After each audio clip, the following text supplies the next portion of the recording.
Est annoncée en deuxième division et est toujours là. Mais aujourd'hui, elle est donc en position de barragiste, c'est-à-dire 18e, ce qui ne lui était pas arrivé depuis fort longtemps. L'année dernière 14e, l'année d'avant 9e, l'année d'avant 11e, l'année d'avant 10e, l'année d'avant 11e et l'année d'avant Coupe d'Europe.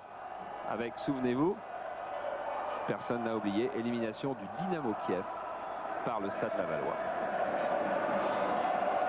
Où joue Strasbourg demain? On l'a vu déjà à Lille. À Lille. C'est-à-dire que vous êtes sur la route, Daniel.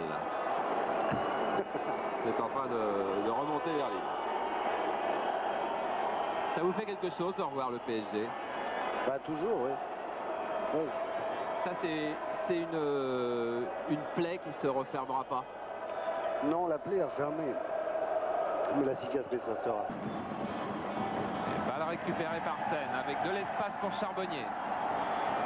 Suzik, toujours Charbonnier sur la droite. Il va pouvoir centrer. À ras de terre, balle pour Zverev, Calderon et but. Oh là là, quel beau but. Superbe but du Paris Saint-Germain. Superbe but, oui. Avec une construction qui est partie de très loin. Souvenez-vous, une interception de Seine et une relance de Charbonnier. 1-2 avec Suzik, Charbonnier qui centre à ras de terre et la remise de Zverev en retrait pour Gabi Calderon qui frappe à l'intérieur des 6 mètres en force sous la barre de Pascal Rousseau. Regardez sous cet angle. Très bon centre de Jean-François Charbonnier.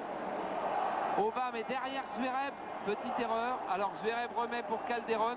Grosbois va arriver trottoir et frappe en force sous la barre. PSG qui marque dès la 7e minute. Et quand on sait combien c'est difficile de marquer des buts à PSG, Daniel. Suzik qui fait encore des misères à Pouliken. Bonne balle pour Zverev qui va pouvoir recentrer sur Suzik. Tête de Suzik au-dessus. Oh, ça fait de Suzik. Regardez tout le désespoir du monde sur son visage. Franck Leboeuf, beaucoup d'occasions de but pour le Paris Saint-Germain. Alors comment s'organiser à Laval pour laisser moins d'espace aux attaquants parisiens? On avait décidé de faire un marquage strict dans les 30 derniers mètres, mais ça n'a pas marché du tout au début. On a pris notre but comme ça.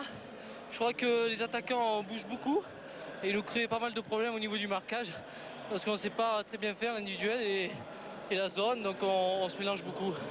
Mais sur la fin, on revenait bien, je crois, et la balle qui tape sur la barre, on peut revenir. Je crois que c'est pas fini, il faut y croire. Ouais, je crois aussi qu'il faut rentrer, reprendre son souffle. Là, voilà la balle sur la barre. Regardez, déviation de Drey aussi. Et oh, le petit Pérez qui était sur la ligne de but, essayait de sauver la balle de la tête, aurait pu se faire très mal. Ensuite, il y a la volée d'Omanbik, contrée par Tanasi. Et le ballon était toujours lavallois. Mais regardez où est Pérez. Il est dans les buts derrière Joël Batz. Pérez, ailier gauche de l'équipe de France. Et là, c'est fini. Grosbois, balle perdue. Voilà, c'était l'occasion de Laval. On revoit cette fois-ci le centre de Charbonnier, la remise de Zverev et le but de Gabi Calderon. But de Gabi Calderon qui est mi-temps de Laval, s'est traduit également par les chiffres. Attaque sur la droite de PSG, vous connaissez le système, Danick Zverev et ses appels de balles. Mais on marque aussi par là quelquefois.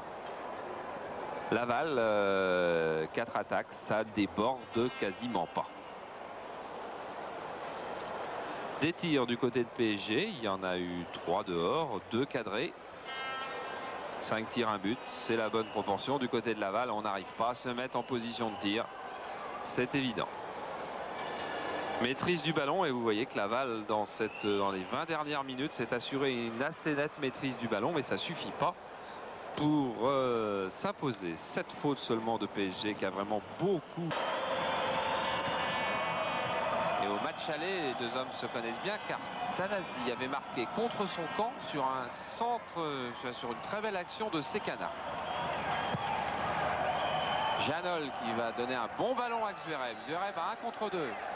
Il trouve Suzik, Suzik seul face à Rousseau et but de Suzik.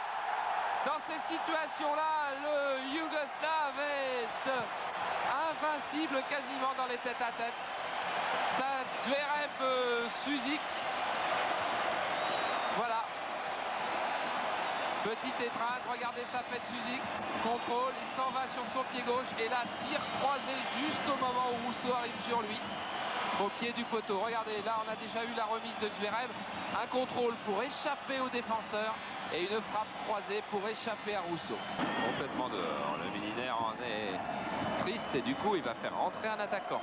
Michel Le Milinaire, bonne deuxième période de Laval, mais ce but assassin, problème physique ou difficulté tactique?